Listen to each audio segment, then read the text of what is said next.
Je vous accueille avec beaucoup de plaisir dans les nouveaux locaux de l'IREMO, qui ne sont pas tout à fait terminés, mais enfin on est en train de mettre le point final à l'installation. Comme vous voyez, on n'avait pas exagéré en disant qu'on serait dans de meilleures conditions pour vous accueillir.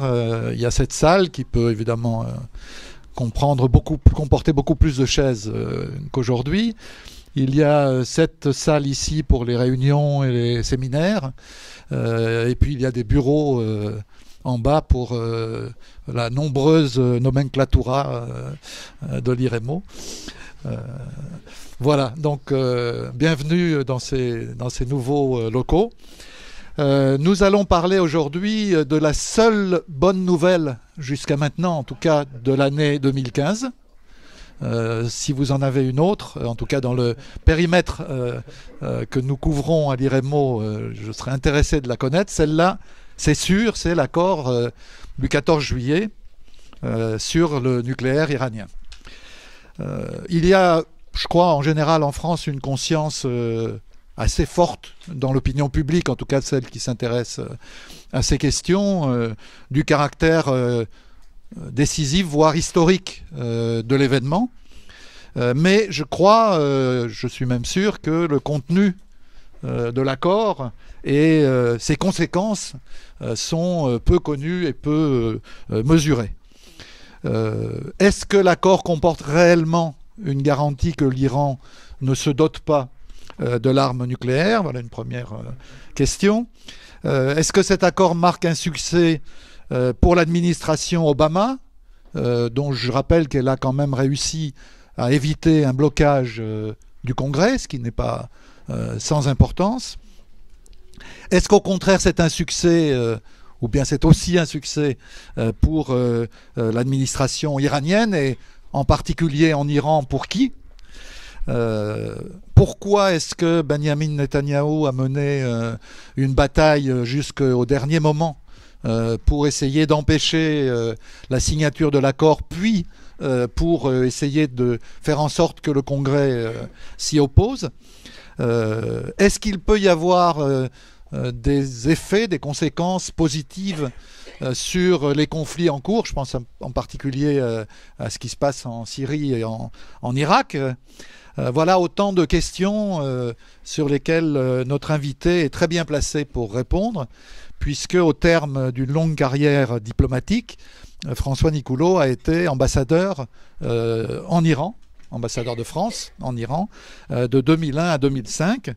Il a depuis continué à suivre de très près la négociation. Il est d'ailleurs l'auteur d'un texte tout à fait passionnant qui s'appelle Voyage dans la négociation sur le nucléaire iranien. Je ne sais pas s'il est publié. On peut le trouver sur le blog, sur un petit blog que j'ai. Si vous tapez Nicoulot ou à contre-courant, vous le trouverez sur ce blog. Voilà, donc un très très bon texte. On ne pourra pas revenir aujourd'hui sur le détail de la négociation, mais c'est pour ceux que ça intéresse vraiment un texte tout à fait remarquable. Donc notre invité connaît la règle qui s'applique aussi aux ambassadeurs. Donc vous avez 20 à 30 minutes pour présenter votre dossier, si je puis dire.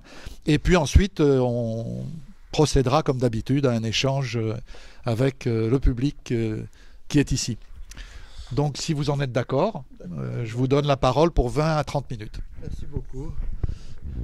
Merci beaucoup, ça me fait plaisir de parler devant une audience aussi distinguée, aussi variée, au point de vue âge, je le vois notamment, c'est toujours très important de pouvoir s'adresser à toutes les générations. Cet accord, en effet, est la grande bonne nouvelle de l'année. Et s'il y a des questions de votre part, nous entrerons dans les détails de l'accord. Mais disons que la communauté des experts le considère comme un bon accord, comme le meilleur accord possible qu'il était possible donc de nouer avec l'Iran. Cet accord, si évidemment les deux parties le respectent, mais l'Iran le respectera parce que ce serait véritablement suicidaire pour lui de ne pas le respecter, puisqu'il accepte un système de contrôle très renforcé sur l'ensemble de son programme nucléaire, et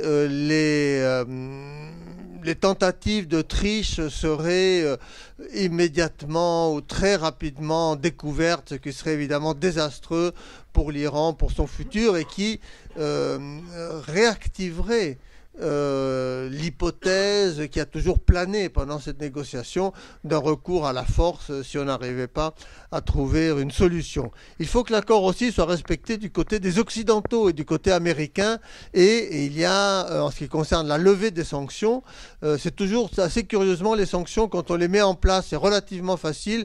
Quand il faut les lever, c'est toujours extraordinairement compliqué, et c'est vrai que ça va être là encore extraordinairement compliqué.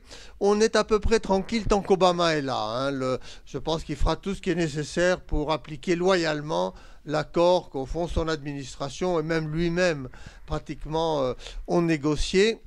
Quand Obama partira, qui va le remplacer?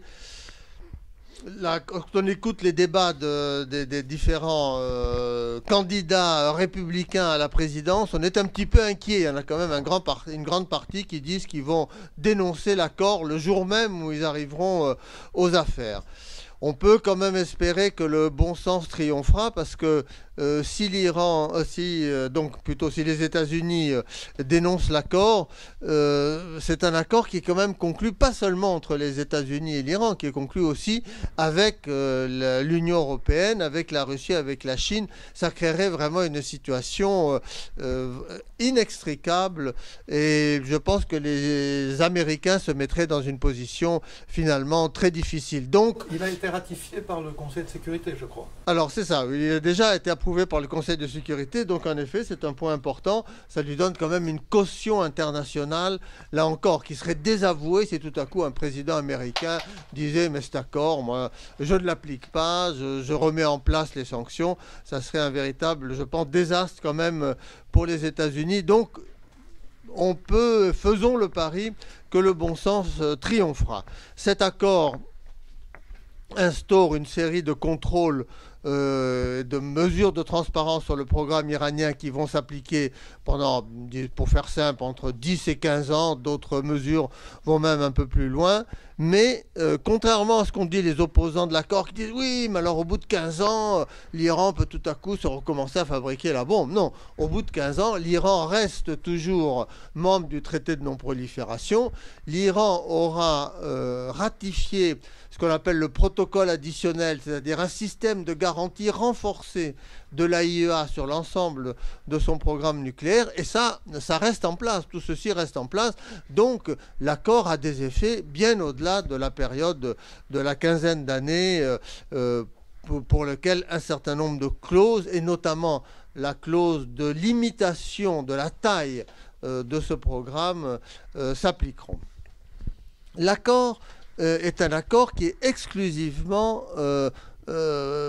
porté sur la question nucléaire, parce que beaucoup de gens disent oui, mais cet accord, il a dû avoir des clauses secrètes sur la Syrie, sur le Yémen, sur je ne sais quoi, sur Israël, etc. C'est pas possible qu'ils en aient pas parlé, que les choses ne soient pas liées. En fait, contrairement à cette vision des choses, il est très clair que les négociateurs, quand ils sont entrés dans le vif du sujet, c'est-à-dire il y a à peu près en novembre, à l'automne 2013, ont décidé d'écarter tous les autres sujets, parce que la question nucléaire était déjà quand même suffisamment compliquée à résoudre, et que si on commençait à charger la barque avec la Syrie, l'Irak ou je ne sais quoi, là on était à peu près sûr de n'arriver à rien. Donc il a été convenu que voilà, on essayait de réussir cet accord, et une fois qu'il serait réussi, on s'attaquerait éventuellement aux autres problèmes. Donc, pour l'Iran, disons, tout est possible, hein, tout est possible, rien n'est assuré. Est-ce que l'Iran, grâce à cet accord, va retrouver la place qu'on peut lui prêter assez naturellement dans la région en raison de sa démographie, pays de 75, peut-être 80 millions d'habitants, population éduquée, pays qui aussi commence peut-être à sortir de la mono-industrie, j'allais dire, pétrolière. Un élément intéressant qui a été signalé tout récemment, pour la première fois dans son histoire, récente, moderne, l'Iran, l'État iranien recueille plus d'impôts au travers de la TVA qu'au travers de ses ressources pétrolières. Ça veut dire qu'il y a quand même une diversification de l'économie. On est vraiment en présence d'un pays émergent que la crise pendant 30 ans a écrasé en quelque sorte, a empêché de s'épanouir et qui là maintenant se retrouve devant de nouvelles opportunités. Si on se situe précisément avant la révolution islamique, il faut voir quelle était la place de l'Iran. La place de l'Iran était jugée par les grandes puissances de l'époque fondamentale. Il faut voir que dans les années 70, les Britanniques décident de se retirer de la région du Golfe Persique. Il y a donc un vide que les Américains ne sont pas prêts à combler en direct, en quelque sorte, parce qu'ils sont déjà quand même à l'époque empêtrés dans l'affaire du Vietnam. Et la doctrine américaine qui se forge à cette époque, c'est qu'il faut des gendarmes, en quelque sorte, délégués par les États-Unis pour veiller à la sécurité de la région. Et ces trois gendarmes, dans l'esprit des États-Unis, c'est l'Arabie saoudite, avec laquelle il y a ce lien très particulier depuis la rencontre Saoud-Roosevelt de la fin de la Deuxième Guerre mondiale. Il y a Israël, et puis il y a quand même surtout l'Iran, l'Iran qui est considéré comme déjà par les efforts faits par le Shah pour se moderniser, par l'importance de son parc de moyens militaires, comme le pays assez naturellement appelé à jouer probablement le premier rôle dans la sécurité du Golfe. Et le Shah prend ce rôle très au sérieux. Il faut se souvenir qu'en 1975, si je me souviens bien, ou même 73, le Shah envoie des troupes, par exemple, à Oman, où il y avait une révolution dans une province excentrée, animée par des communistes, je ne sais pas ce que ça représentait le communisme au Yémen à l'époque, mais enfin peu importe, qui souhaitait renverser donc le sultanat légitime, et le Shah envoie des troupes, et effectivement cette révolte est écrasée, la révolte de la région de Dhofar, et le jeune sultan Qaboos, qui est toujours aux affaires, probablement plus très longtemps compte tenu de son état de santé, nous, à cette époque, des liens de reconnaissance avec l'Iran qui subsisteront même au-delà des changements de régime.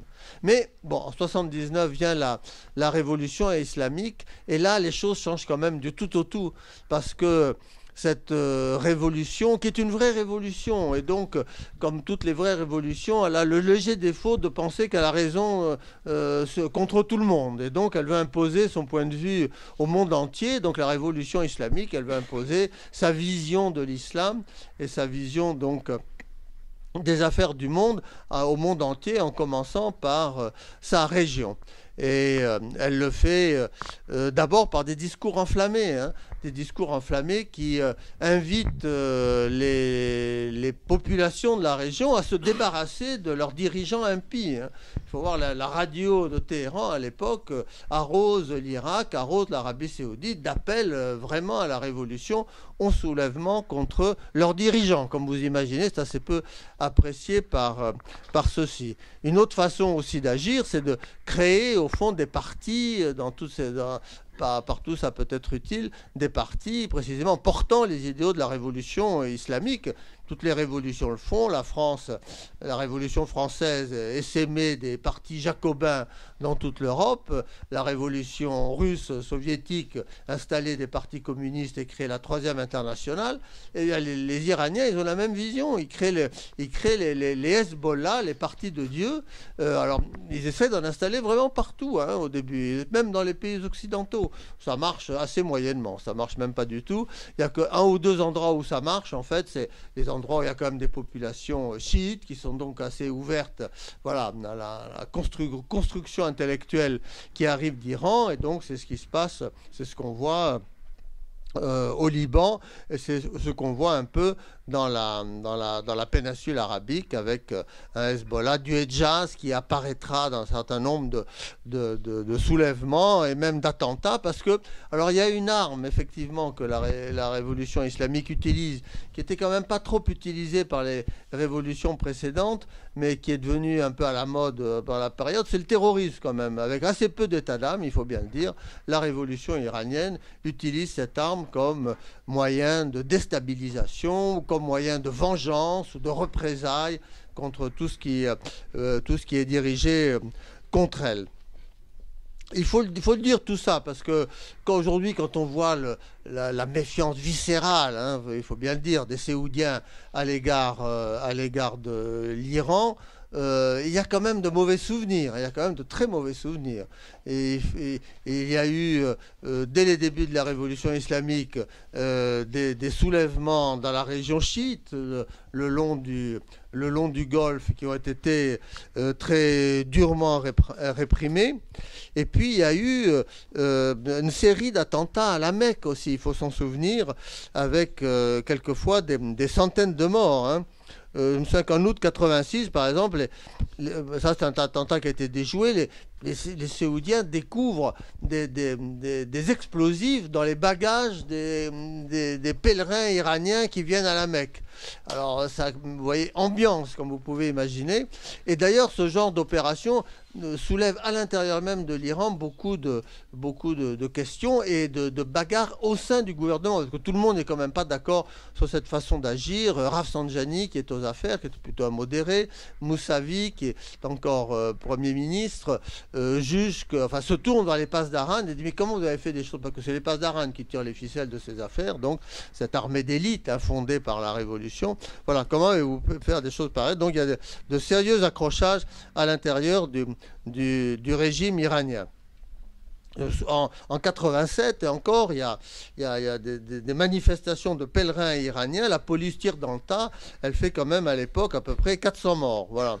Et puis, en 89, à nouveau, 3 attentats, 3 bombes qui sont pendant le pèlerinage à la Mecque. En 89-90, une série d'attentats contre des diplomates séoudiens à travers le monde, hein, en Ankara, même à Bangkok, à Beyrouth. Bon, alors, très souvent, enfin, évidemment, l'Iran en tant que tel, en tant qu'État, ne revendique pas ce genre d'opération, mais les mouvements qui sont derrière cela sont assez clairement soutenus par l'Iran. Et puis, ça c'est du côté Arabie Saoudite, il y a du côté de l'Irak, et effectivement Saddam Hussein a quand même assez peu apprécié les appels au soulèvement lancés par la jeune République islamique, et donc Saddam Hussein décide, comme il voit que les choses sont un peu déstabilisées en Iran, c'est un peu la pagaille à l'époque, en 80, il agresse, hein, il envahit l'Iran, et là on entre dans un cycle de 8 ans de guerre qui va encore isoler encore plus, si l'on peut dire, la République islamique, puisque le monde entier, pratiquement le monde arabe, hein, ça va sans dire, à part la Syrie, on y reviendra, à part Assad, en effet Hafez el-Assad, donc, qui déteste l'Irak et qui donc soutiendra plutôt l'Iran, mais c'est à peu près le seul soutien dans le monde, avec par moment la Chine, qu'à l'Iran. Le monde entier est véritablement du côté de Saddam. Voilà. Donc, guerre de 8 ans contre laquelle l'Iran est un peu seul au monde. Guerre de 8 ans pendant laquelle les pays du Golfe, qui se sentent quand même, se disent après Saddam, est-ce que ça va être nous, fondent en 80, fondent le conseil de coopération du Golfe, donc, qui est en fait, qui est fait pour s'organiser véritablement face à l'Iran, même s'il ne connaît pas des développements très, très spectaculaires. Donc les seuls liens de contact dans la région, c'est le Liban grâce au Hezbollah, un peu la Syrie d'Hafez el-Assad, parce que il n'y a pas avec Hafez al-Assad quand même l'étroitesse des liens qui se sont créés avec son fils. Hafez al-Assad est quand même à l'égard de l'Iran un peu méfiant. Le modèle d'État islamique n'est pas le sien, hein, manifestement, parce que c'est un pays quand même multi-confessionnel. Il ne souhaite pas s'engager dans cette voie et donc il coopère, mais avec quand même un certain nombre de réserves. Les choses changeront plus tard. Et le troisième petit point de contact avec le monde extérieur, comme je disais, c'est Oman. C'est Oman parce que le sultan Qaboos garde un bon souvenir de l'aide de l'Iran.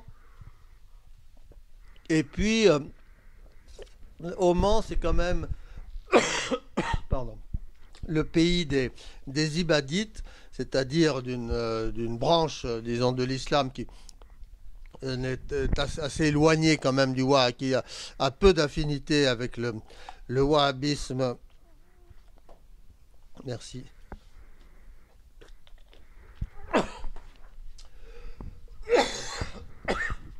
Je suis enrhumé malheureusement.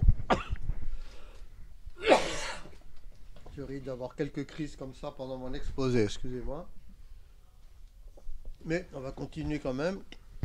C'est aussi, je ne veux pas oublier aussi, au Oman, ce qui est intéressant, c'est qu'il y a une minorité baloutche, donc très très loin du monde arabe, qui vient du Baloutchistan par définition, très loyal aux dirigeants et au sultanat.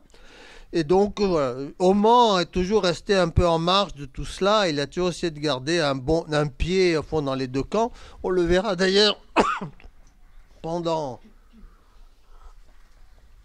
l'affaire nucléaire, parce que c'est à Oman que se noueront les contacts secrets entre Américains et Iraniens dès 2012, hein, encore déjà à l'époque d'Ahmadinejad, qui déboucheront finalement sur l'accord et sur le succès qu'on connaît.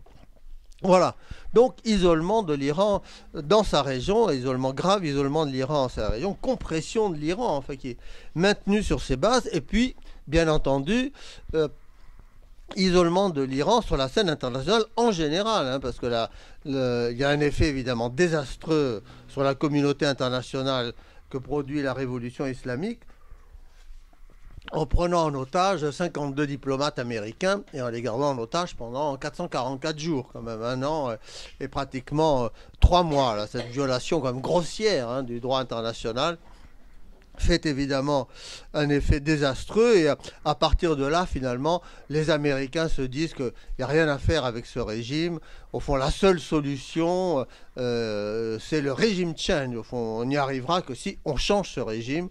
Les choses évolueront avec l'arrivée d'Obama, qui lui tendra pour la première fois depuis 30 ans, tendra la main à l'Iran, au fond reconnaissant de fait voilà, l'existence, sinon la légitimité de cette république islamique, et offrant donc de négocier avec lui. Mais c'était véritablement un grand tournant. Et la crise nucléaire aggrave encore l'isolement de l'Iran et maintient une politique d'isolement, de containment, comme disaient les Américains quand ils parlaient du containment de la Russie dans les années, fin des années 40, début des années 50.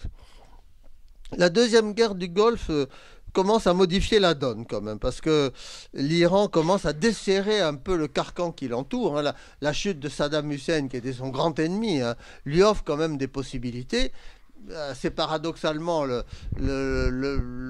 l'invasion américaine qui est faite au nom de la restauration, si elle n'a jamais existé, de la démocratie en Irak, donne une chance à la communauté chiite qui n'était jamais arrivée aux affaires, hein, depuis les débuts de l'Empire ottoman. Et donc voilà que l'Iran gagne un peu en profondeur stratégique, disons, au-delà de ses frontières. C'est vrai aussi du côté de l'Afghanistan, où les Américains lui rendent l'éminent service de débarrasser l'Iran des talibans, qui étaient vraiment ses ennemis jurés. Et là encore, il gagne de la profondeur stratégique en reprenant une influence traditionnelle qu'il avait sur l'ouest de l'Afghanistan, sur la région d'Hérat en particulier, qui a appartenu pendant très longtemps, disons, à la mouvance persane, à l'empire persan, et où l'Iran se considère à peu près chez lui. Il y a eu aussi un autre événement qui est allé voilà, dans le sens de la redistribution des cartes, ça a été évidemment les printemps arabes. Ça a été les printemps. Alors l'Iran, c'est assez curieux parce qu'à l'époque, l'Iran les analyse comme les Arabes, avec 30 ans de retard, font ce qu'on a fait en 79. Ils se débarrassent des tyrans comme nous nous sommes débarrassés de leurs tyrans, comme nous nous sommes débarrassés du Shah. Donc en 1979.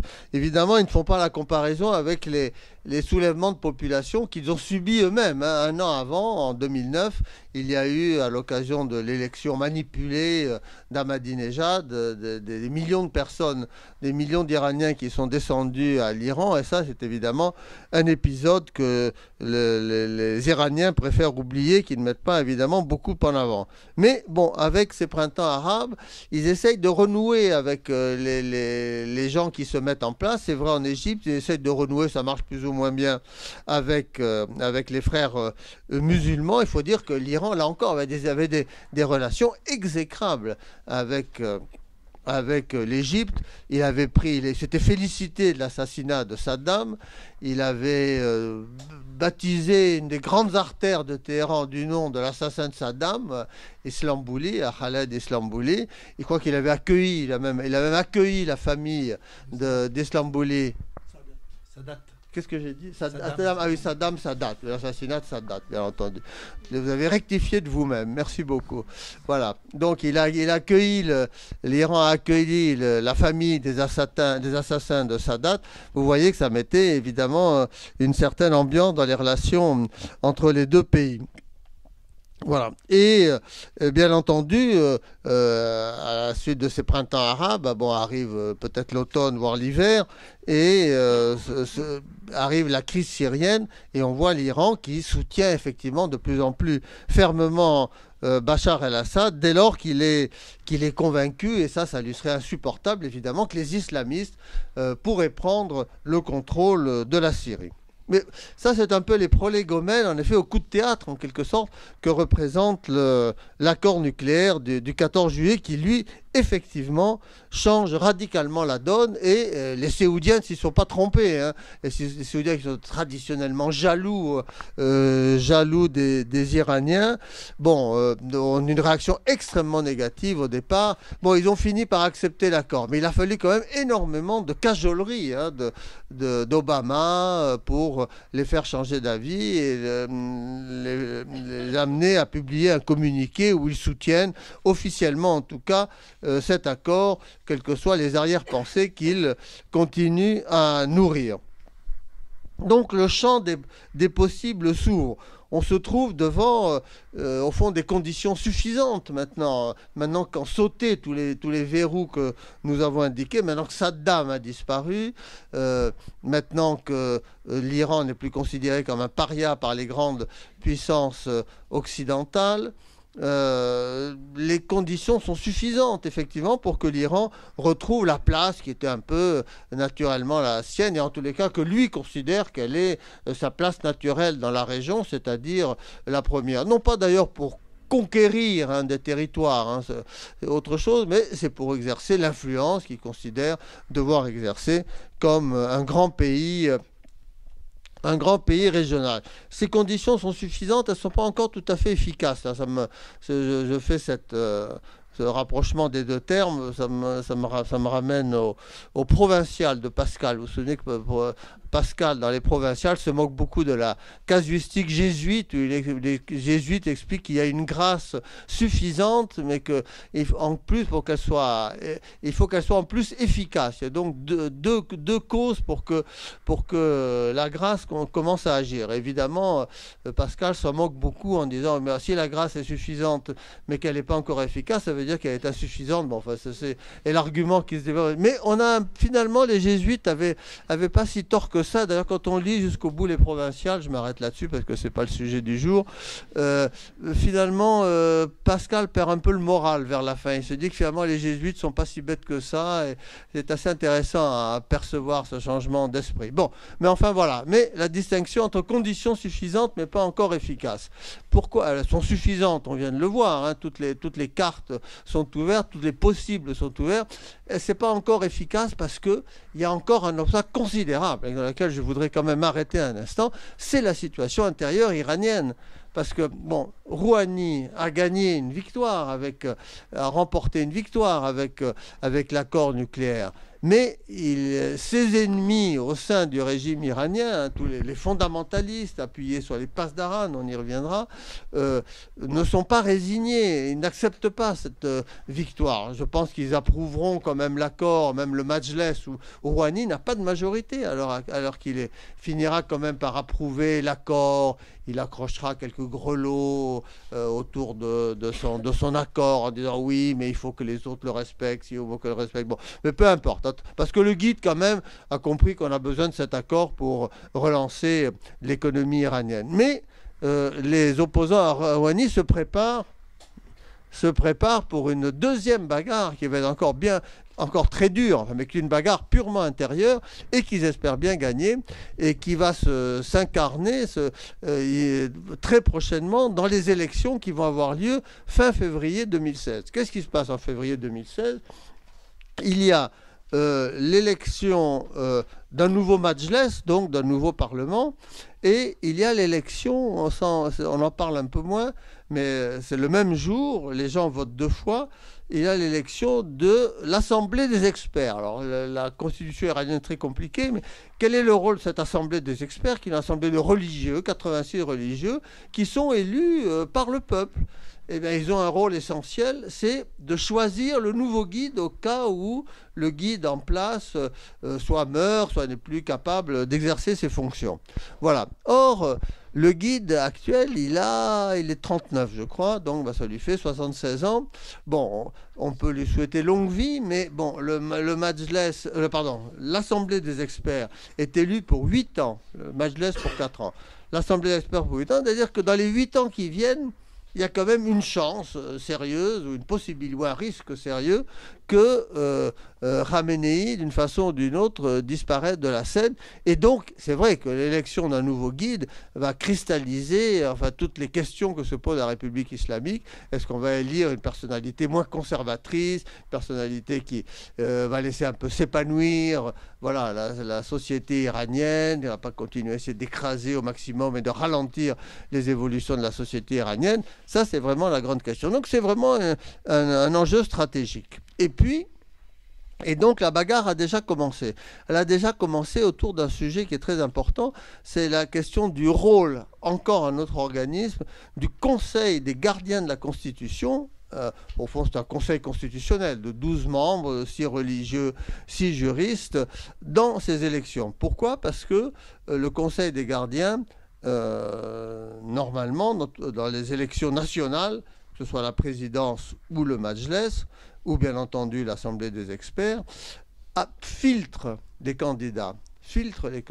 Et depuis la mauvaise expérience Khatami, où il y a eu un Majlis réformateur qui avait embêté tout le monde en votant des lois que les fondamentalistes rejetaient, ils ont pris la décision finalement d'écarter des élections d'emblée tous les réformateurs, tous les gens qui peuvent présenter un risque.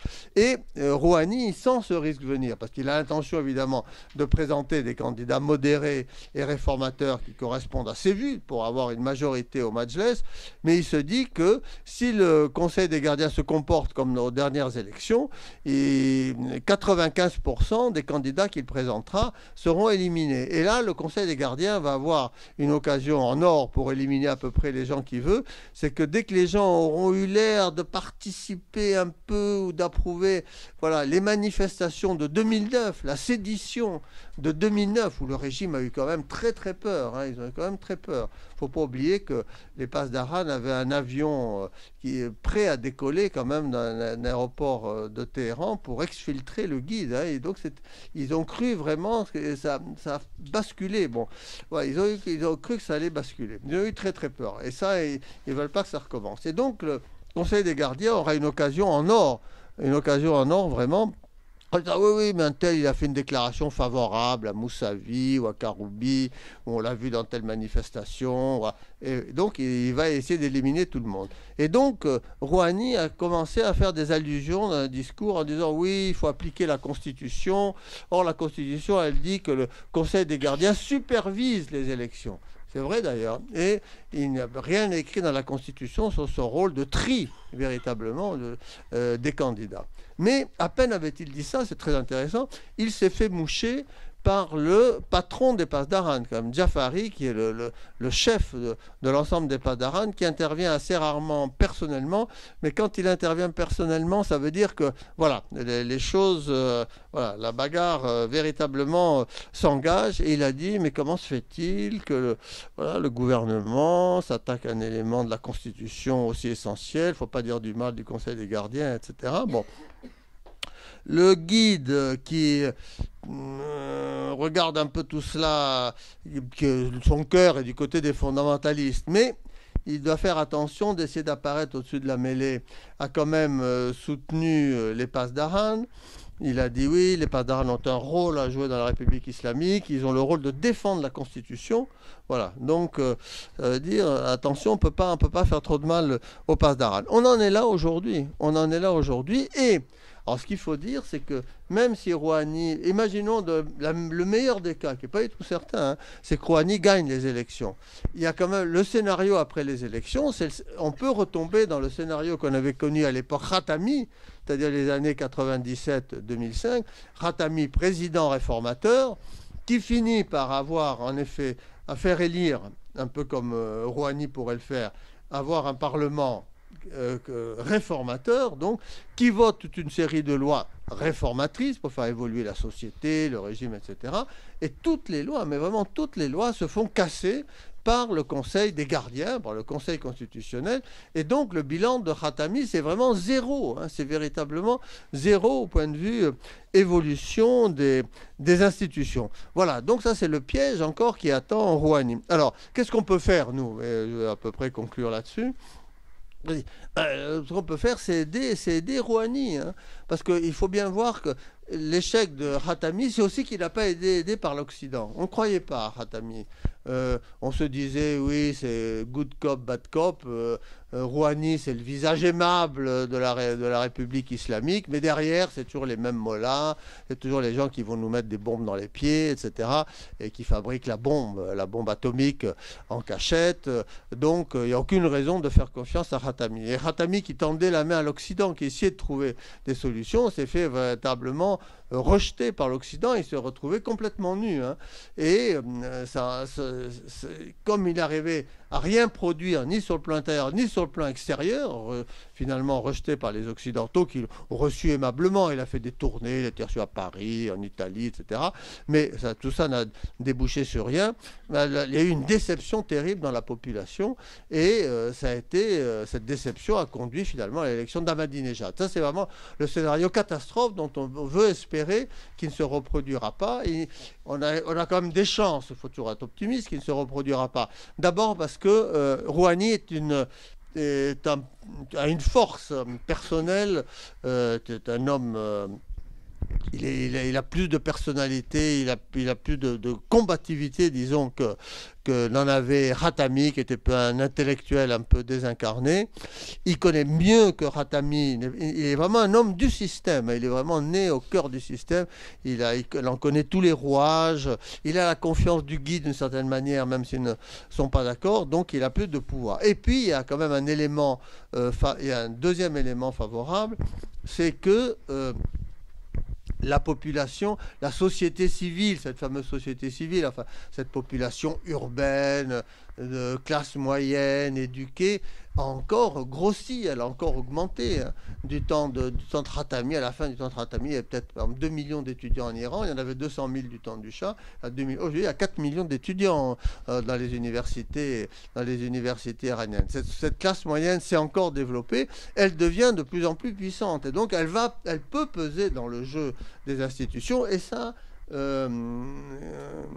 Khamenei le sait, hein, il sait qu'il ne faut pas aller trop loin dans le soutien fondamentaliste, que les fondamentalistes, grosso modo, c'est 15% de la population, hein, 15-20%, hein, la majorité, c'est vraiment ces gens qui veulent que ça bouge. Voilà, ça c'est le deuxième facteur, premier facteur favorable, la personnalité même de Rouhani, deuxième facteur, cette présence de plus en plus importante de cette classe moyenne qui veut faire bouger les choses.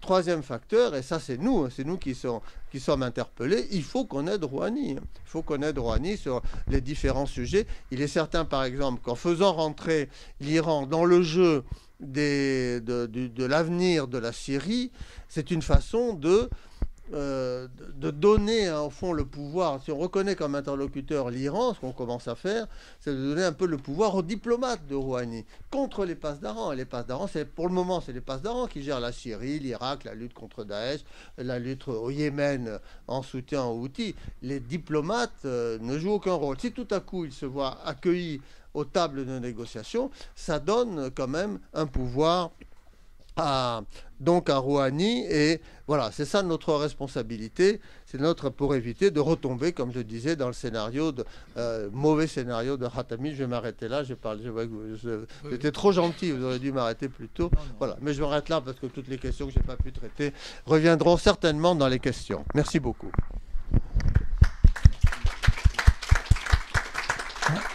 Avant de donner la parole à nos amis, je vais quand même vous demander s'il n'y a pas, parce que vous en avez peu parlé, un troisième élément très favorable à Rouhani, c'est la levée des sanctions.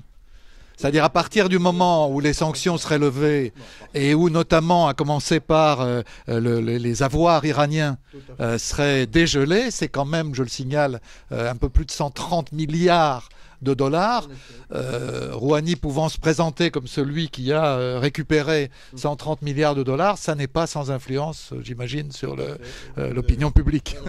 C'est très juste, c'est un point très juste, et ça va précisément permettre de faire évoluer les choses. Mais j'allais dire, ce magot, enfin disons tous les bénéfices de la levée des sanctions, ça va être aussi le terrain d'une bagarre, parce que les Pasdaran, ils sont non seulement puissants politiquement, mais ils sont aussi puissants économiquement, et ils n'ont pas du tout l'intention de relâcher, de céder sur leur contrôle, le contrôle qu'ils exercent sur l'économie iranienne.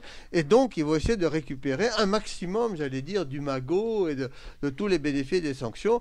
Et Rouhani, qui à plusieurs reprises, dans ses discours publics, a laissé entendre que les Pasdaran avaient trop de pouvoir et qu'il fallait qu'il a pouvoir économique, et qu'il fallait qu'il en lâche un peu. Voilà, c'est encore un autre terrain de bagarre, précisément de la bagarre qui s'engage, bagarre homérique. Ça va être extrêmement intéressant à suivre.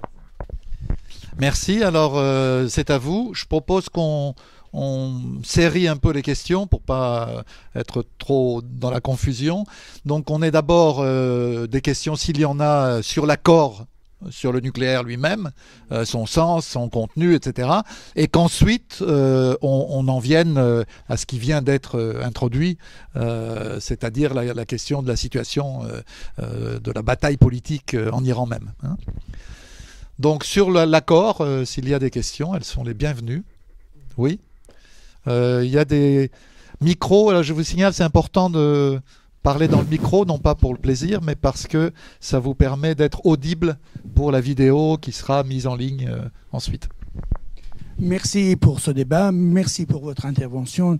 Nous nous connaissons il y a quelques années, je vous ai invité également à un débat au Sénat sur le nucléaire iranien. Et donc, effectivement, votre regard d'expert, ça compte toujours, à la fois des nuances dans l'analyse, bien évidemment, ce qui nous permet un peu de sortir parfois d'un simplisme qui existe effectivement dans les médias. Alors, je suis d'accord, bien évidemment, avec votre analyse. Juste, je me permets d'insister également sur deux, trois éléments, si vous voulez. C'est vrai que je suis d'origine iranienne en même temps. Mais bon, exilé ensuite. Alors, donc, si vous voulez, sur le plan, effectivement, vous l'avez évoqué, sur le plan sociologique, c'est vrai que la grosse majorité, au niveau, par exemple, des villes, la grande majorité des gens qui habitent les villes, avec quelques petits sondages à droite, à gauche, etc., on constate qu'il y a une forte opposition au système, enfin au projet nucléaire, est favorable à cet accord avec les Américains, avec le monde occidental, et surtout il attend effectivement à ce qu'il y ait du changement, d'ouverture, relations internationales, mais également des effets positifs sur la vie de tous les jours, économiquement, etc., etc. Donc c'est un soutien fort pour effectivement cette partie du régime. Et que cela également, il ne faut pas négliger, une bonne partie des intellectuels iraniens également, en Iran, également sont d'accord avec cela. Même s'ils ne sont pas d'accord avec le régime, y compris Rouhani, en tant qu'effectivement le système, le clergé au pouvoir, si vous voulez. Mais sur, disons, l'accord lui-même, ils sont d'accord avec cela. Et également, à l'étranger, nous avons également une partie dans l'opposition, mais également une partie significative également, qui, malgré leur opposition au régime, ils défendent, enfin, ils sont d'accord avec l'accord. Donc, c'est un atout important pour, effectivement, Rouhani. Deuxième élément, c'est sur le plan, effectivement, coût, investissement. Car, en fait, selon certaines estimations, un des aspects de ce projet nucléaire, comme vous le savez, c'était effectivement Boucher, enfin le centre central Boucher, à Boucher, au sud de l'Iran, et qui date maintenant une quarantaine d'années. Car ça a démarré à l'époque, effectivement, du Shah, avec les Français, ensuite les Allemands, etc., etc. Et que, par conséquent, à ce niveau-là, ça reste quand même une sorte de gâchis énorme, c'est-à-dire du point de vue budgétaire. Il y a certaines estimations comme quoi le coût concernant Boucher, ça coûte aux alentours à peu près, avec tous les coûts directs et indirects, aux alentours de un peu plus de 50 milliards depuis le démarrage jusqu'à nos jours, en fait, aujourd'hui. Et que si on tient compte de l'ensemble des centres, des usines existants au-delà de Boucher, sur le tissu géographique du pays, ça représente un montant colossal qui fonctionnait jusqu'à maintenant sur cet axe, disons, du régime. Et que par conséquent, il faut en finir. Il faut en finir. Donc, effectivement, c'est un gaspillage énorme. Mais tant mieux si, effectivement, on est pour en finir avec le nucléaire iranien. À la fois, je parle bien sûr à la fois au niveau international mais également interne, mais aussi il faut être conscient qu'effectivement cela a été ainsi. Et dernier point, pardonnez-moi, certaines parties de l'opposition iranienne que vous connaissez certainement parlent en évoquant l'accord de l'abandon de la souveraineté iranienne par donc le régime actuel. Alors vous, qu'en pensez-vous par rapport à cela? Je vous en prie. Non, sur le programme iranien, il est certain, nucléaire iranien, donc, il est certain qu'il a coûté très cher pour des résultats assez médiocres jusqu'à présent, mais qui étaient dus à l'isolement. Parce que quand on est... L'industrie nucléaire est quelque chose de complexe qui implique des connaissances venant un peu de tous les coins du monde, et que si on veut réinventer le fil à couper le beurre en quelque sorte, ça revient quand même très très cher. Et donc notamment l'usine d'enrichissement d'uranium de Natanz a coûté extrêmement cher pour des résultats très modestes par rapport à ce que produisent des usines d'enrichissement modernes. Mais ceci est dû aussi à l'isolement de l'Iran, parce que après la révolution islamique précisément, les Américains, avant même qu'on commence à parler de bombes imminentes, les Américains ont empêché que quiconque ose coopérer avec l'Iran sur le plan nucléaire. Ils ont interdit à l'Agence internationale de l'énergie atomique, qui est un département d'aide technologique, de coopération technique, de travailler avec l'Iran. Elle a découragé la Chine, les Américains ont découragé la Chine, les Européens n'en parlons pas, etc. Alors bon, ceci étant, il faut bien voir, quand c'était le Shah qui avait un grand programme nucléaire, tout le monde trouvait ça génial quand même. Et les gens considéraient à l'époque, il y a eu même un grand rapport qui a été fait par le Stanford Institute, financé par l'Iran, qui expliquait que l'Iran devait se doter d'une vingtaine de centrales nucléaires, de réacteurs nucléaires pour produire de l'électricité et économiser le pétrole qui, un jour ou l'autre, deviendrait de plus en plus rare. C'est le raisonnement qu'a repris la République islamique. Pas tout de suite, parce que Khomeini, en arrivant, a dit tout ce qu'avait fait le Shah, par définition, était mauvais, et donc il a annulé tous les programmes, il a annulé le programme nucléaire, comme il a arrêté le métro de Téhéran, etc. Enfin, il a fait... Bon, mais au bout il a même d'ailleurs, on a exécuté à l'époque, c'était quand même très dur, Khaled Barry, qui était le ministre des Affaires étrangères, qui avait négocié tous les grands contrats nucléaires, qui était vraiment, c'était le fonctionnaire intègre, vraiment parfait. Vraiment, c'est triste, d'une qualité extraordinaire, a été exécuté, un peu comme Oveïda, dans un procès inique, a été vraiment abattu comme un animal. C'était absolument horrible et tout le monde s'est félicité à l'époque. Les dirigeants du régime sont tous félicités de cela. Mais bon, ensuite les choses sont revenues à la réalité et la République islamique, assez curieusement, on a l'impression qu'elle a ressorti le programme du Shah. Elle parle toujours d'une vingtaine de réacteurs nucléaires pour économiser du pétrole, ce qui est quand même pas absurde, hein, parce que on dit mais l'Iran a tellement de gaz, a tellement de pétrole. Bon, il en a beaucoup, mais il a aussi une population qui grossit. À l'heure actuelle, plus de la moitié du pétrole qu'il extrait de son sol sert...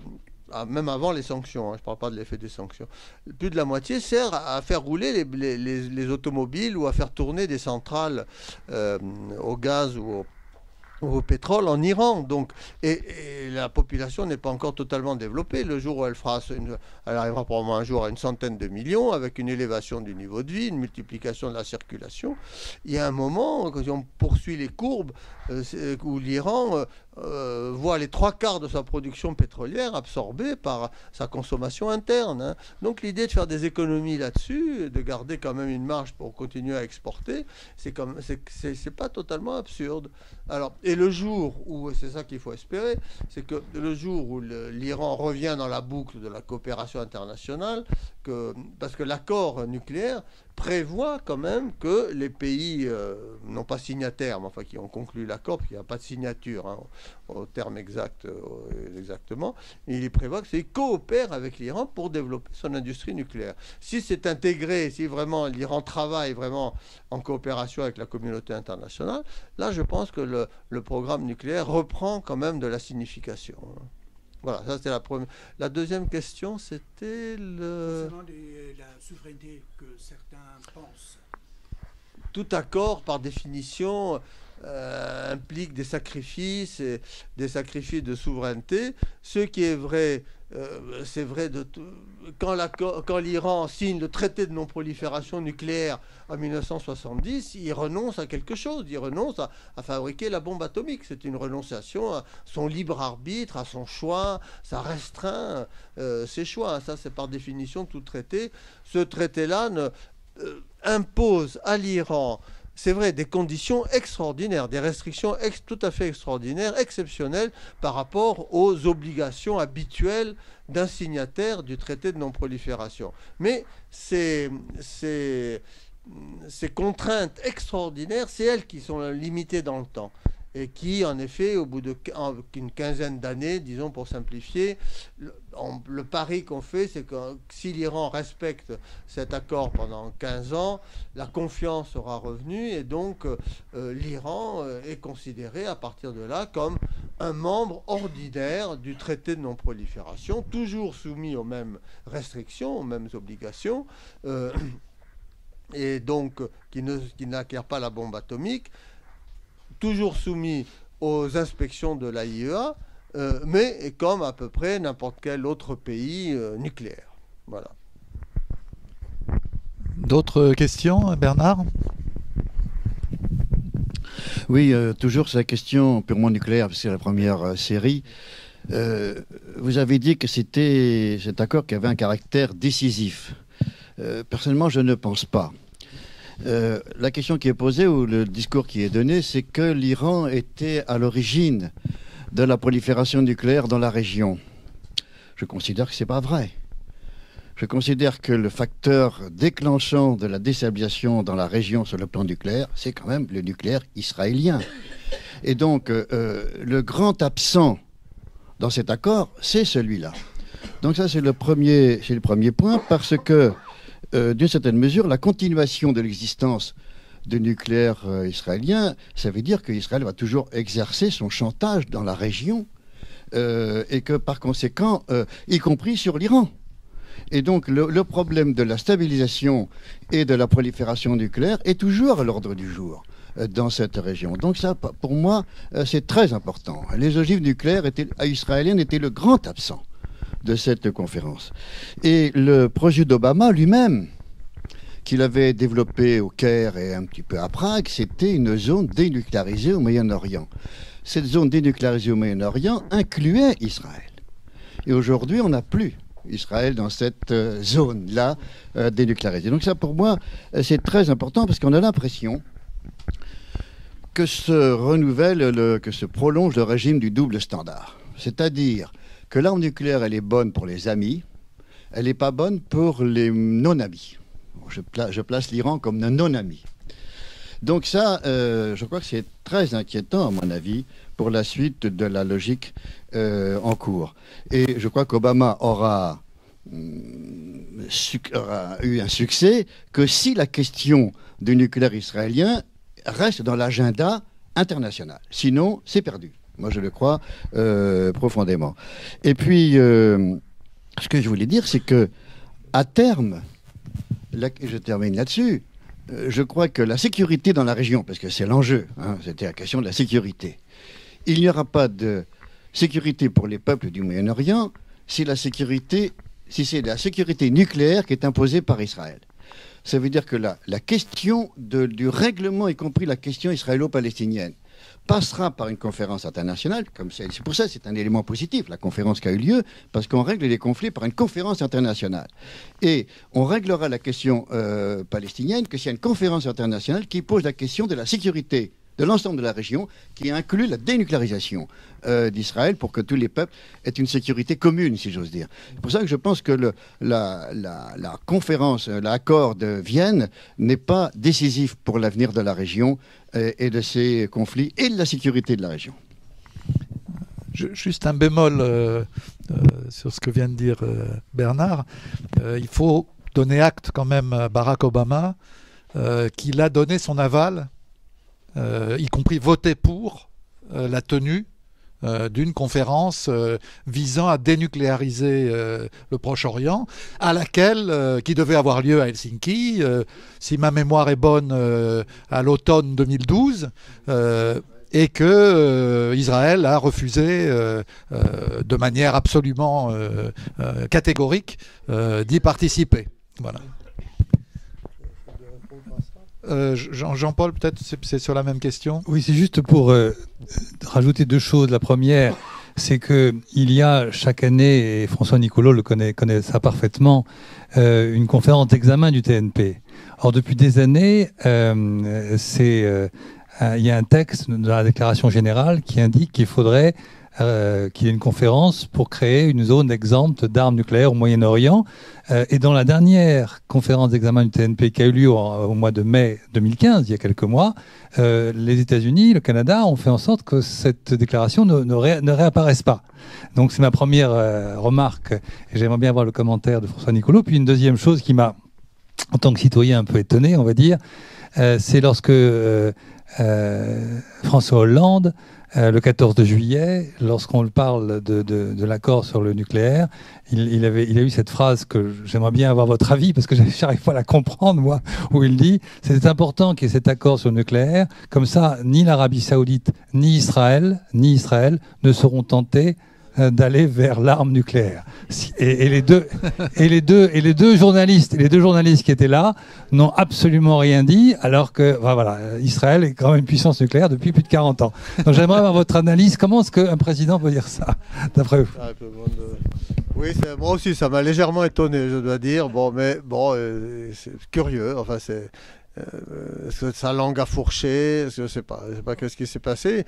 Bon, plus personne n'en a été plutôt gentil, parce que personne n'en a fait quand même d'énormes affaires ou des titres. C'est trop moqué de lui. Voilà, il n'y a pas eu de polémique autour de cela. Les gens étaient assez charitables, disons, devant en effet une distorsion, je crois, assez involontaire, hein, mais inquiétante quand même, parce que si elle est involontaire, ça montre quand même de sérieuses méconnaissances des équilibres de la région. Bon, passons. Mais je suis content qu'on ait posé ces questions sur le nucléaire israélien, sur Israël. Bon, que la question israélienne, Israël-Palestine sur le problème central, enfin, je crois que nous serons tous d'accord là-dessus, et que tant qu'il ne sera pas réglé, on vivra toujours des situations extrêmement insatisfaisantes, voire troublées, voire dramatiques, c'est clair. que à l'intérieur de cette problématique, la possession par Israël de l'arme atomique soulève effectivement de très très graves interrogations et volonté de faire évoluer les choses, c'est clair également. Le principe d'une zone d'un Moyen-Orient dénucléarisé date, la première résolution qui a été déposée en ce sens date de 1975, a été déposée par l'Iran et l'Égypte à l'Assemblée générale des Nations Unies.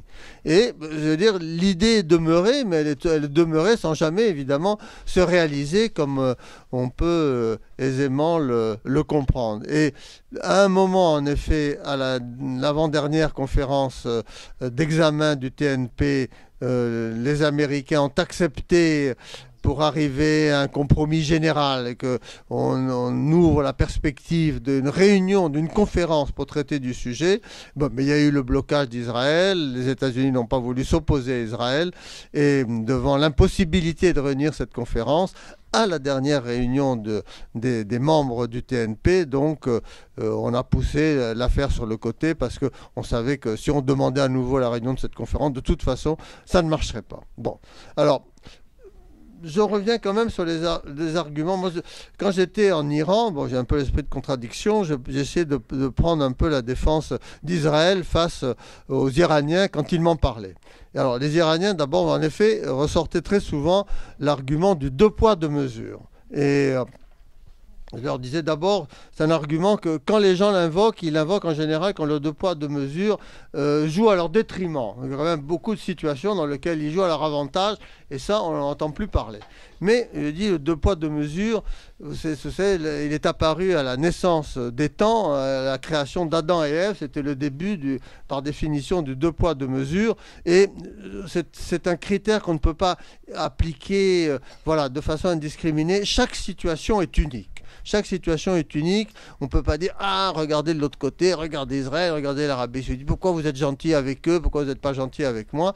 Chaque situation répond à des données, à une histoire unique. Et, il faut bien le dire, l'acquisition par Israël de l'arme nucléaire répond à une situation historique où Israël était quand même menacé par l'ensemble de ses voisins et menacé d'être rayé de la carte, disons, par l'ensemble de ses voisins. Donc ils se sont dotés, ils ont cru devoir se doter de l'arme qui assurait qui découragerait voilà, les voisins un jour de détruire totalement l'État d'Israël. Israël dit, on n'est pas forcé de le croire, mais que le jour où il aura établi des relations pacifiques, apaisées, normales avec l'ensemble de ses voisins, il est prêt à revoir la question du nucléaire. Il n'a pas d'objection, c'est pas forcément pour l'éternité. S'il est rassuré totalement sur son avenir, son existence, il est prêt à revoir la question. On peut le croire ou non. Pour les Iraniens en particulier, qui avaient tendance à... Enfin, je leur disais, il faut quand même choisir, parce que votre slogan, c'est « il faut détruire Israël ». Alors, je sais bien vous expliquer que c'est détruire l'État d'Israël, pas forcément exterminer tous les Juifs d'Israël. Mais enfin, je leur disais, c'est vrai, moi j'ai vu défiler vos missiles avec de magnifiques banderoles disant « il faut détruire l'État d'Israël ». Quand on voit des missiles défiler avec cela, même si on sait que ces missiles ne sont pas encore très précis, qu'ils ne sont pas dotés de l'arme atomique, ça laisse quand même c'est quand même inquiétant. Et donc, au fond, vous affirmez toujours votre volonté de rayer Israël de la carte. Hein, ça fait partie, depuis les débuts de la Révolution, ça fait partie de votre doctrine. Mais vous ne pouvez pas quand même expliquer aux Israéliens à la fois que vous voulez les rayer de la carte et qu'ils ne doivent pas se défendre, qu'ils ne doivent pas acquérir l'arme atomique. Donc vous devez choisir entre les deux. Là. Si vous voulez qu'Israël se débarrasse de son arme atomique, vous devez lui dire, moi je n'ai pas de querelle avec vous, donc vous n'avez pas de raison d'avoir l'arme atomique. Il faut reconnaître qu'Israël, même si Israël a l'arme atomique, Israël n'a jamais dit qu'il voulait rayer l'Iran de la carte. Hein. Ça, c'est quand même un fait. Voilà. Donc choisissez. Hein. Ou vous voulez rayer l'Iran de la carte, vous voulez rayer Israël de la carte, ou vous demandez à Israël de ne pas avoir l'arme atomique. Vous ne pouvez pas avoir le beurre et l'argent du beurre. Voilà ce que je disais aux Iraniens. C'est pas ce que je réponds à vous, parce que votre raisonnement est plus sophistiqué. Ouais. Et je pense que la présence de Mohamed Zarif aujourd'hui, ça maintient cette problématique. Oui, non, en effet, oui. En effet. Mais voilà, pour le double standard, je vous ai dit ce que j'en pense. Les situations ne sont pas les mêmes. Et personne, objectivement, hein, que ce soit les sympathies qu'on ait pour les uns ou pour les autres, personne objectivement n'imagine de rayer l'Iran de la carte du monde. Voilà. Bon, pour Israël, c'est un peu plus compliqué. Donc voilà, chacun essaie de s'organiser en fonction des menaces qui pèsent sur lui. Alors on peut dire qu'aujourd'hui, il n'y a plus de menaces, Israël n'est plus menacé, bon, etc. On peut analyser tout cela. Mais bon, quand même, la situation n'est pas normalisée. Et il est vrai que ça plaise ou non, tant que cette situation, la relation d'Israël avec ses voisins ne sera pas normalisée, on a peu de chance, par la conviction, de convaincre Israël, par tous les arguments qu'on peut utiliser, de renoncer à l'arme nucléaire. Voilà. Ça, c'est la réalité, la triste réalité, mais c'est quand même la réalité. Là aussi, juste un bémol, si vous permettez, monsieur l'ambassadeur.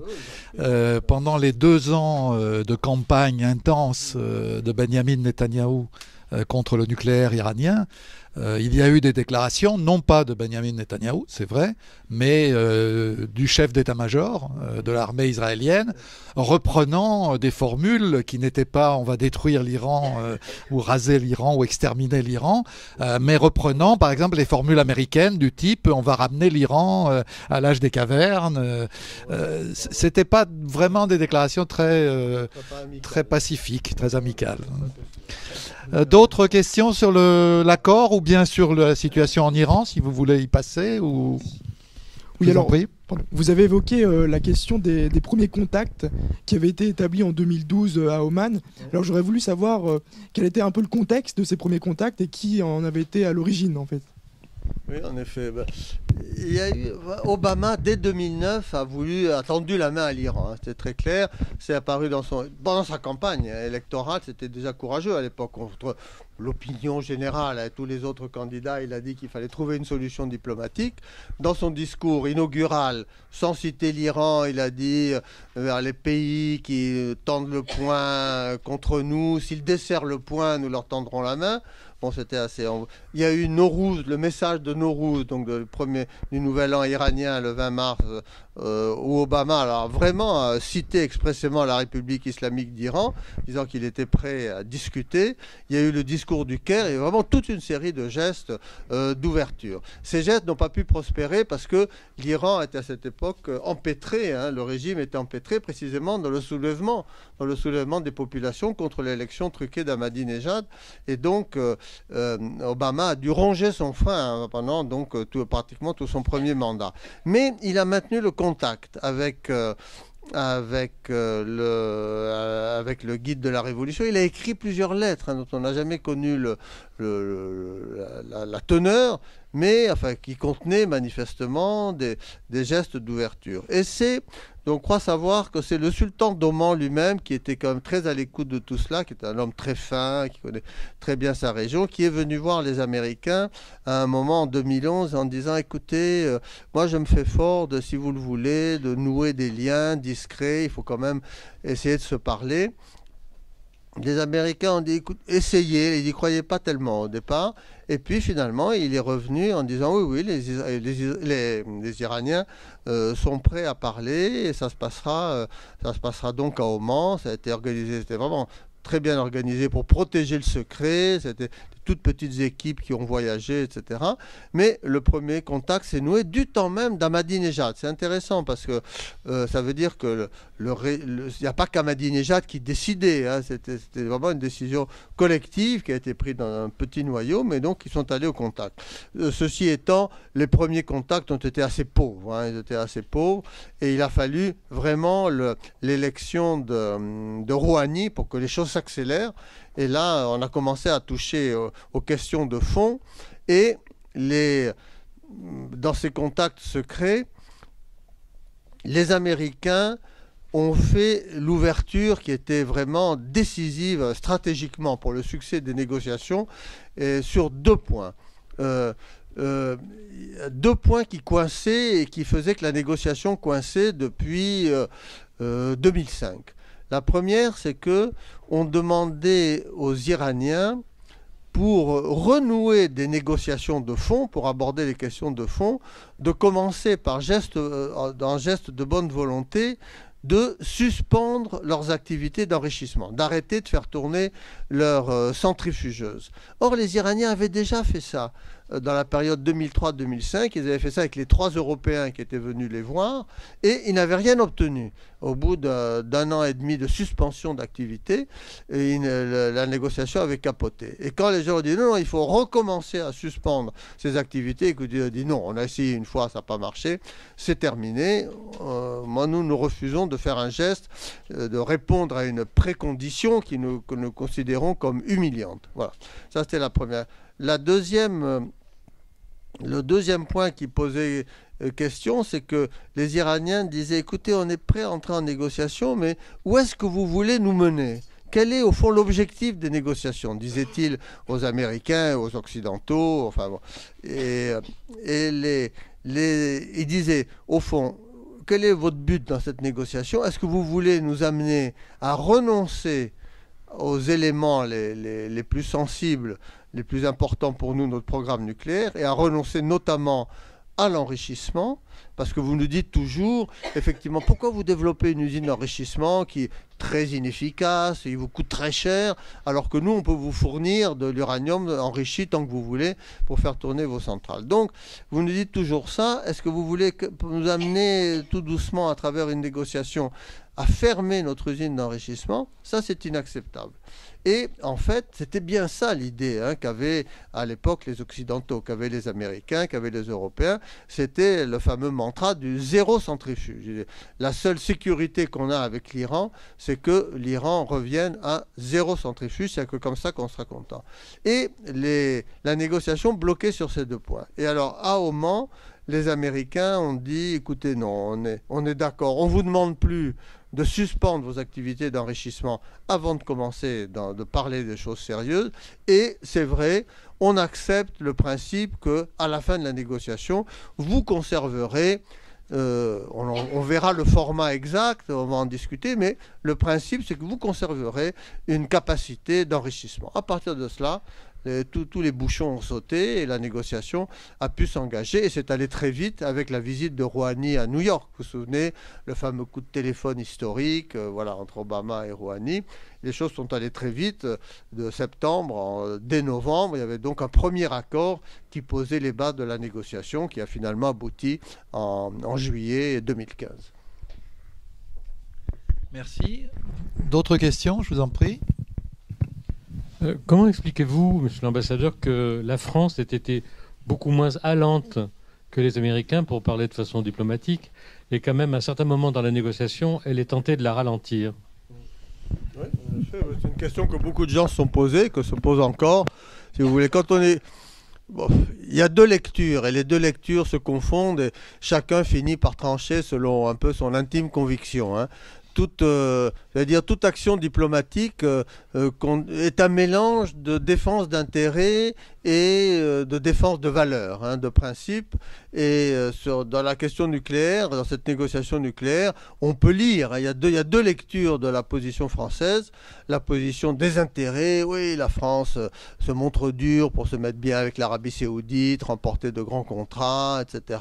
Se mettre bien avec Israël pour de très nombreuses raisons, effectivement. Ça, c'est une lecture, et effectivement, on peut décrypter, si on applique cette grille-là, on voit Hollande participer au Conseil de coopération des États du Golfe, ce qui est extraordinaire de voir un chef d'État occidental invité à une réunion purement arabe, en quelque sorte.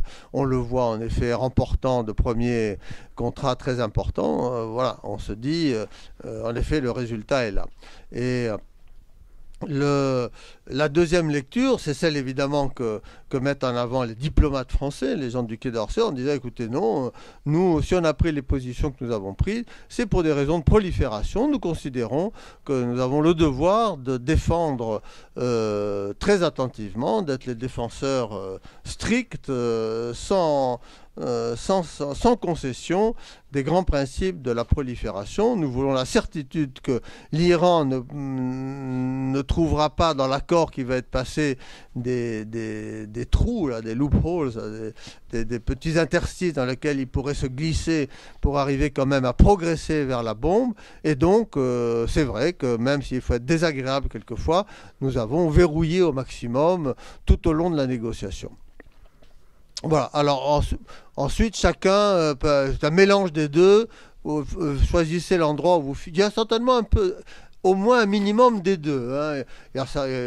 C'est pas totalement pour les intérêts, il y a des préoccupations de prolifération, c'est pas totalement la non-prolifération, il y a peut-être aussi un peu des intérêts. Chacun fixe le curseur selon ses convictions intimes. Ce que je peux dire quand même, ça c'est mon sentiment personnel, c'est que il y a quand même aussi là-dedans une part de posture et que je crois très franchement que la France n'a pas beaucoup pesé dans le résultat final de la négociation et que l'accord, si la France n'avait pas été là, n'aurait pas été sensiblement différent. On a peut-être introduit à un moment une petite phrase, un petit mot, quelque chose comme ça, mais en raison des choix que nous avions faits, ça c'est une histoire compliquée, les Américains ont pris le leadership de cette négociation, l'ont conduit pratiquement à eux seuls d'un bout à l'autre, et même si Fabius a eu quelques éclats de voix comme ça à un moment ou à un autre, il a retardé une fois la signature de l'accord de 15 jours, on a rajouté 3 mots qui lui ont fait plaisir, etc.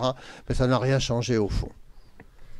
Vous venez de nous exposer les arguments que vous teniez en faveur d'Israël, oui, à propos du slogan il faut que l'État d'Israël disparaisse. Oui. J'aimerais savoir ce qu'on vous répondait. C'est-à-dire, est-ce qu'il y a autour de Rouhani des gens qui sont prêts à abandonner ce slogan? Oui, non, manifestement, les gens autour de Rouhani lui-même, ils veulent tourner la page de cette hostilité à l'égard d'Israël. Ça leur a coûté extrêmement cher. Vous avez vu que Rouhani, Zarif, maintenant, pratiquement à chaque grande fête juive, tweet un message de vœux à tous les juifs à travers le monde. Si vous avez entendu, ça inclut les juifs d'Israël, autant de bonnes Pâques, etc. Voilà.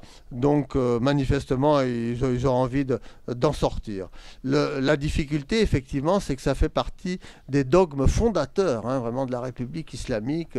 C'est Khomeini qui a mis cela. Et voilà, ça colle au doigt comme un scotch. On n'arrive plus vraiment à s'en débarrasser. Et au sein du régime, effectivement, les passes d'Aran, le guide de la Révolution, ils sont quand même encore très attachés à cela. Alors, il y a à l'époque de Khatami, moi je me souviens, ils avaient quand même, et c'est un peu comme Rouhani, ils avaient essayé d'élaborer un langage acceptable pour les Occidentaux, et ils disaient d'abord, quand on dit on veut la destruction de l'État d'Israël, c'est la destruction de l'État d'Israël. De la même façon qu'au fond, les Américains voulaient la disparition de l'Union soviétique. Ça ne veut pas dire qu'ils voulaient exterminer tous les Russes. Les Russes restaient là, il n'y avait pas de problème.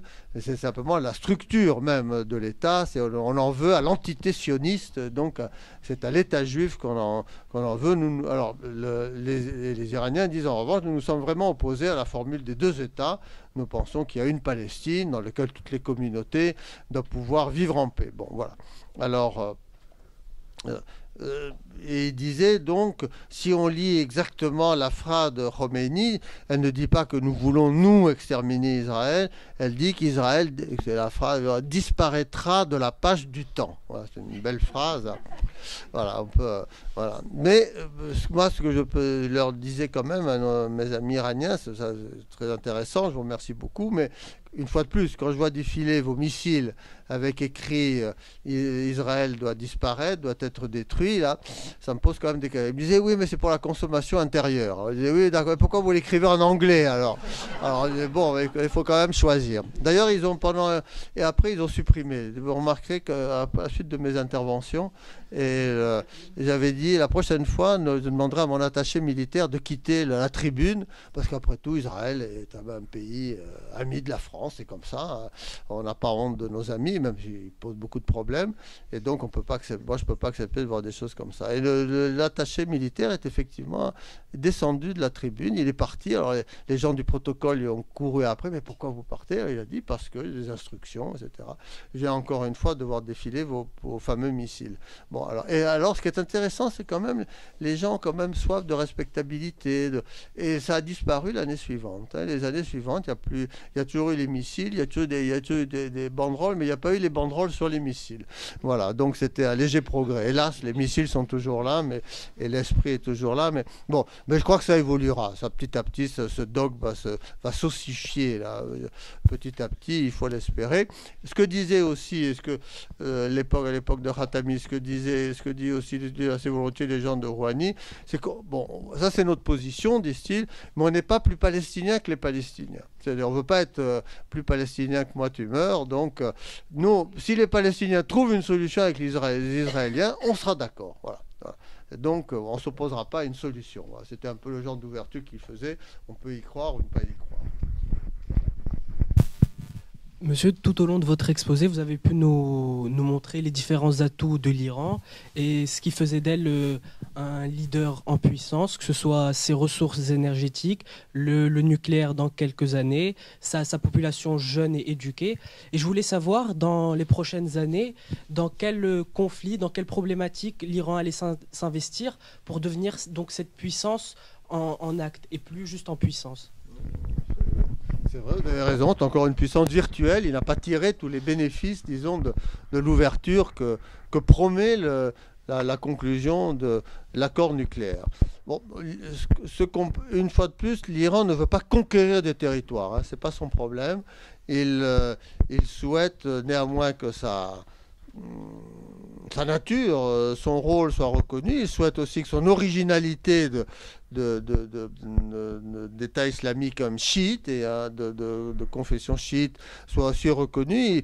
Il se sent une responsabilité à l'égard des chiites de la région, hein, ça c'est tout à fait clair, et donc il se considère qu'il a une responsabilité de protéger les chiites irakiens, de protéger et à travers les chiites irakiens de protéger les grands lieux de pèlerinage chiites, hein, qui se trouvent en Iran, et pour eux ça c'est une ligne rouge infranchissable. Il est impensable pour eux que ces grands sites de pèlerinage puissent être un jour désacralisés, détruits, etc.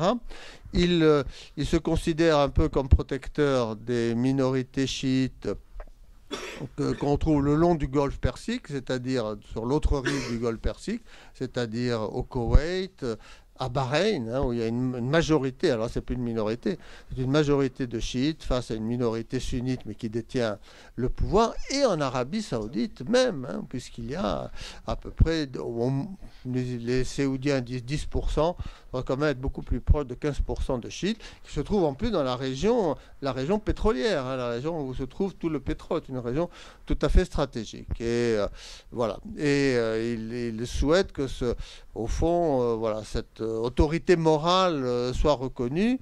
On le voit, les tensions, toujours, au moment des pèlerinages, comme d'ailleurs dans les années 80, vous décrivez les drames qu'il y avait eu.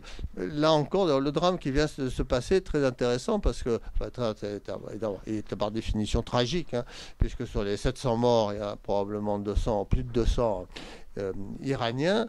Donc les Iraniens ont demandé aux Saoudiens de s'excuser, de faire la lumière sur le drame, ce qu'on comprend. Ils ont aussi quand même glissé que, au fond, l'Arabie Saoudite n'était pas capable de gérer le Hajj. Il fallait le confier à une autorité peut-être islamique qui soit supranationale et non pas simplement à des gens incapables. À quoi les Saoudiens répliquent aimablement que s'il y a eu tous ces morts, c'est en fait la faute des pèlerins iraniens. Parce que c'est eux qui ont pris en sens inverse la fameuse allée et qui n'ont pas écouté les instructions qu'ils avaient reçues. Et donc, c'est la faute de l'Iran s'il y a eu cette bousculade. Donc, ça n'arrange pas les choses en ce moment. Voilà pour enfin, c'est un petit détail. Donc, alors, ce qui est très important, évidemment, pour l'Iran, c'est que son influence soit... L'Iran ne supporte pas que des États islamiques de type taliban, c'est-à-dire talibans, Daesh, etc., s'installent dans la région. Ils ont beaucoup souffert avec les talibans en Afghanistan. L'idée que s'installent des régimes djihadistes dans la région, et notamment en Syrie, où ils considèrent qu'ils ont toujours eu une relation spéciale, leur est totalement insupportable. Et donc, c'est la raison pour laquelle, effectivement, ils soutiennent, comme on sait, Assad. Voilà. Ils se considèrent également un peu responsables de ce qui se passe au Yémen, encore que, évidemment, les Saoudiens disent que les Houthis sont totalement manipulés par les Iraniens.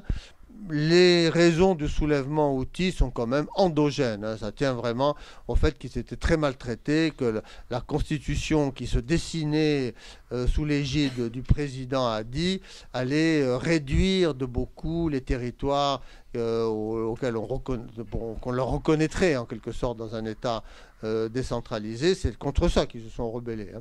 C'est pas vraiment au signal des Iraniens. Les Iraniens les ont un petit peu aidés, mais pas tant que cela. C'est probablement sur le plan technique. Mais enfin, les Iraniens ne se désintéressent pas de ce qui se passe au Yémen, considèrent que l'Arabie Saoudite est en train de s'enfoncer dans un Vietnam, dans une sorte de Vietnam local, ce qui est probablement pas faux, et encourage donc les Saoudiens à trouver des solutions de sortie. Ce qui est préoccupant à l'heure actuelle, effectivement, c'est que face à cette volonté, au fond, de l'Iran de voir reconnaître son influence dans la région, cette espèce d'influence naturelle, à la fois sur les chiites, mais pas seulement sur les chiites, on le voit parce que c'est pas une question de schisme, hein, la Syrie, hein, les Alaouites, ça n'a vraiment aucun rapport, quoi qu'on le dise, ça n'a vraiment aucun rapport avec le chiisme, c'est pour d'autres raisons.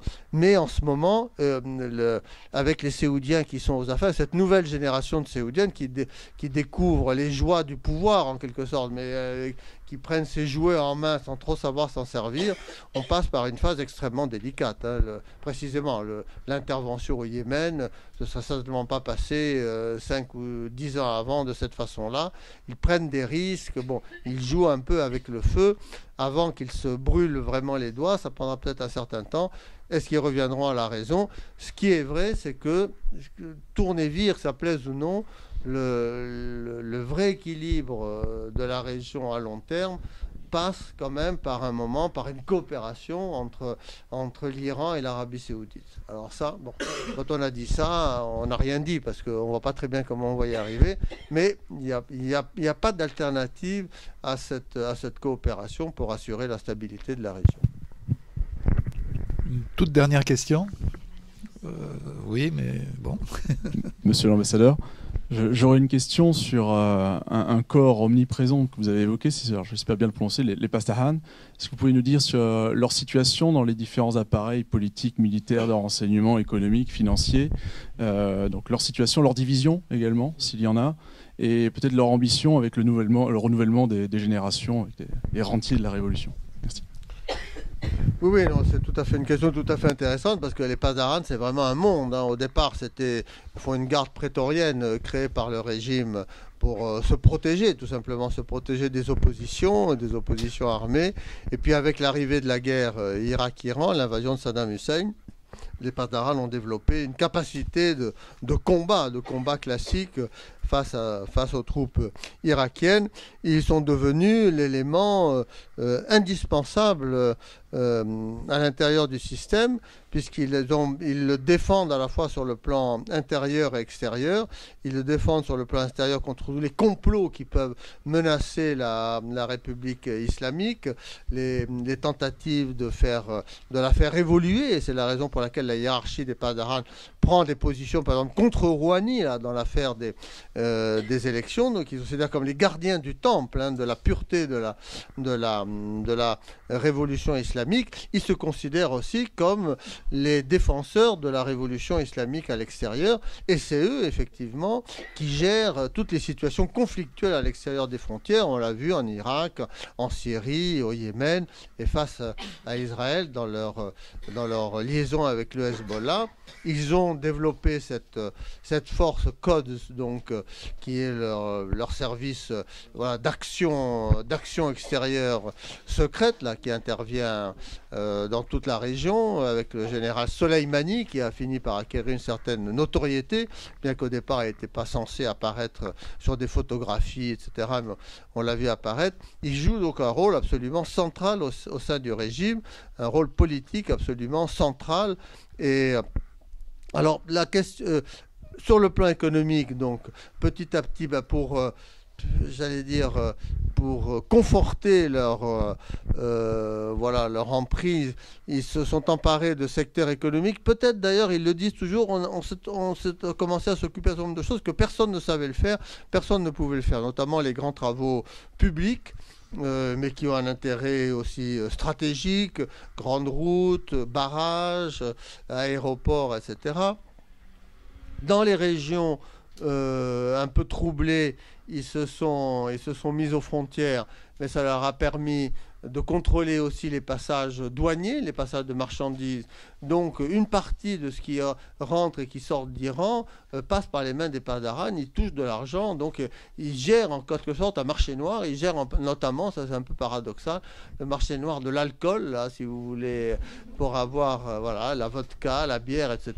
Et en grande partie, tout ce qui vient de l'extérieur doit passer par une taxe perçue par les Pasdaran. C'est vraiment quelque chose d'assez tentaculaire qui s'est installé dans le pays.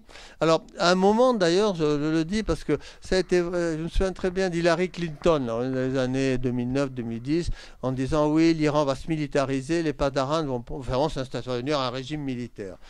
Je ne pense pas qu'ils soient quand même prêts à sauter le pas.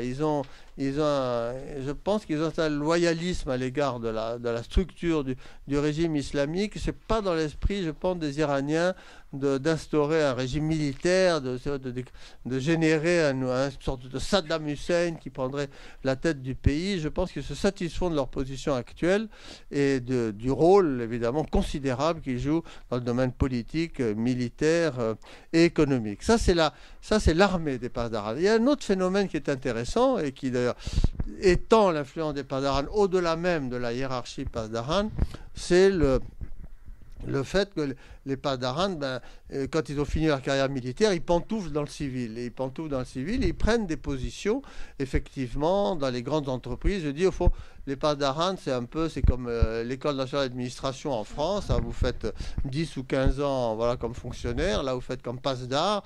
Puis quand vous avez ensuite, vous pantouflez dans le privé et vous prenez des positions rémunératrices et intéressantes. Mais alors, ce qui est intéressant, c'est que les gens, ce deuxième cercle des Pasdaran, eux, dans la mesure où ils sont mis à la tête d'entreprises dont ils doivent assurer la rentabilité, ils ont quand même, ils sont prêts quand même à des ouvertures. Ils veulent que ça marche. Donc, le système des sanctions, ça va quand même leur compliquer énormément la vie. Donc, ils sont pour l'évolution du système. Et puis, il faut dire aussi, ça c'est dans le recrutement des Pasdaran, les Pasdaran, ils recrutent dans la société. Et donc, il y a une partie de leurs troupes qui sont des jeunes qui eux aussi souhaitent que les choses bougent, que les choses s'ouvrent. Donc, c'est pas totalement univoque. Si la hiérarchie, le sommet, lui, alors est fermement fondamentaliste et ancré dans ses convictions, la société des Pasdaran, que ce soit les jeunes qui forment la base des Pasdaran ou les gens qui, au contraire, ceux qui sont partis à l'extérieur, voilà, ça c'est beaucoup plus ambigu, c'est beaucoup plus ouvert, c'est beaucoup plus multidimensionnel en quelque sorte. Merci beaucoup, je remercie... Non, il faut qu'on finisse là.